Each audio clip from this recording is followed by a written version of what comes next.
What are the 4 signs that show the second coming of Christ is coming soon?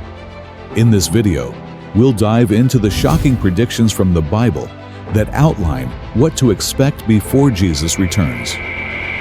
What do the escalating global disasters and the rise of false prophets reveal about our current times? Let's uncover why these signs matter for your life today and how they could change everything you thought you knew about the future. The Bible is no ordinary history book. It's the only book that doesn't just tell us about the past. It tells us how it all began and how it will all end. No historian was there when the earth was formed, and no scientist can predict the exact moment when everything as we know it will cease to exist. But the Bible? It does both. And here's what's shocking. Of the 735 predictions scattered throughout its pages, 596 have already happened. That's a staggering 81% accuracy rate. Think about that for a moment. If a financial analyst had an 81% success rate in predicting the stock market, the world would throw money at them. If a scientist predicted major world events with such precision, they'd be hailed as a prophet. Yet, when the Bible lays out a roadmap for the future, one that has been right over and over again, many still doubt it. But here's the real question. What about the remaining 19%? What's still left to happen before Jesus returns? Only about 20 key prophecies stand between us and the end. That's it. And as you are watching this, some of them are unfolding right before our eyes. The disciples asked first, "What are the signs?" 2,000 years ago, a handful of men sat with Jesus on the Mount of Olives, staring at the massive stones of the Jerusalem temple. They had heard his teachings, seen his miracles, and believed he was the Messiah. But they had one burning question. When will this all happen? What will be the sign of your return and the end of the world? Jesus didn't hesitate. He gave them a direct answer. But he didn't just list random disasters.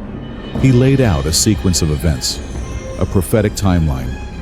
He didn't give them dates, but he gave them signs, clear, undeniable signs. And as he spoke, he wasn't just talking to them. He was speaking to every generation that would come after, including us. Could the signs he mentioned provide a warning we can't afford to ignore? First sign: global disasters and escalating chaos. The first sign Jesus gave was about the world itself. He spoke of wars, real wars, not just political tensions. He warned of nation rising against nation, kingdom against kingdom. He mentioned earthquakes and famines, not as rare occurrences, but as increasing events. He called them birth pains. And here's what makes that terrifying. Birth pains don't stay the same. They get stronger, they come faster, and they don't stop until the birth happens. Think about what's happening right now. Wars and rumors of wars fill our news feeds.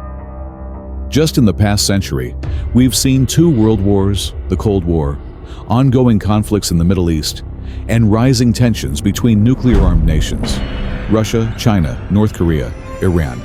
These aren't just regional skirmishes. These are potential global flashpoints. And then there are the disasters. Earthquakes that wipe out entire cities. Famines that leave millions starving.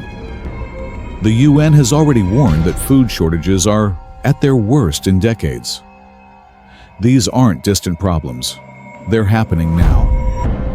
But here's what's even more chilling. Jesus warned that in times of global crisis, false messiahs would emerge. People looking for salvation in all the wrong places.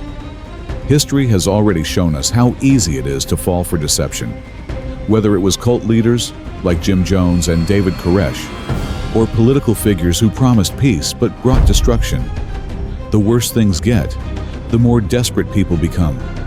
And that desperation makes them easy prey for deception. But Jesus was clear. These disasters? They're just the beginning. The real shaking happens next. Second sign: a massive shift in the church. The world isn't the only thing that will change before Christ returns. The church itself will go through a radical transformation. And not in a good way. Jesus didn't sugarcoat it. Persecution is coming. Christians won't just be disliked, they'll be hated in every nation. And when the pressure rises, many won't stand firm. He warned that people would abandon their faith. Not a few, not some, many. And look around. Aren't we seeing this now? The rise of hostility against Christian values, the growing movement to silence biblical truth, the increasing number of churches compromising to stay culturally relevant. Jesus said the love of many would grow cold. And it is. The numbers tell the story. Across Europe, church attendance has plummeted. In America, more and more people identify as having no religion than ever before. The faith that once shaped entire civilizations is being abandoned. And while this happens, false prophets rise, preachers who tell people what they want to hear instead of what they need to hear, messages that soothe instead of challenge. God wants you to be happy. God won't judge you. All roads lead to heaven. Yet, in the middle of this collapse, something unexpected happens. Despite persecution and falling faith, the gospel will continue to be preached to all nations before the end comes. Jesus said the message of the kingdom would be preached to all nations. And right now, with the internet, satellite television, and underground churches in countries where Christianity is illegal, that's happening. The church won't die. It will shrink, but it will be purer, stronger, and more unstoppable than before. What if this transformation is the catalyst for a spiritual revival, unlike any we've seen? Third sign, the distress of Jerusalem. And then, the focus shifts to one place, Jerusalem. Jesus referenced the prophet Daniel, who spoke of a terrifying event, the abomination of desolation. This will be a sacrilegious act or object placed in the holy place, signaling great tribulation. Someone who walks into the holy place in Jerusalem and declares himself to be God. A leader with global influence, standing in the most contested city in the world, demanding worship. Does that sound far-fetched? Look at history. The Roman Emperor Caligula once tried to place a statue of himself in the Jewish temple. In 168 BC, a Greek ruler named Antiochus IV sacrificed a pig on the temple altar and set up a statue of Zeus. Both events were echoes of what's still to come, an ultimate desecration that will trigger global consequences. And when that happens, Jesus says, run. Not pack your bags, not make a plan. Run. If you're on a rooftop, don't go inside. If you're in a field, don't go back for your coat. Because what happens next will be the worst suffering in human history. Fourth sign. The lights go out and he returns. Then, suddenly the world goes dark. The sun, blacked out. The moon, no longer shining. The stars, falling from the sky. Every source of natural light, gone.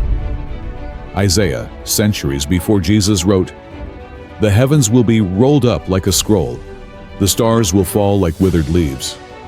And then, in that utter blackness, lightning. Not a storm, not a strike, but a single flash from the east to the west. And with it, the sign that the Son of Man is coming. Every eye will see him. There will be no mistake, no debate, no deception. Jesus isn't coming in secret. He isn't returning quietly. He is coming in power and great glory.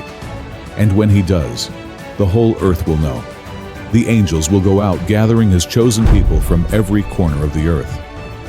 And that moment will be the end of everything as we know it, and the beginning of something new.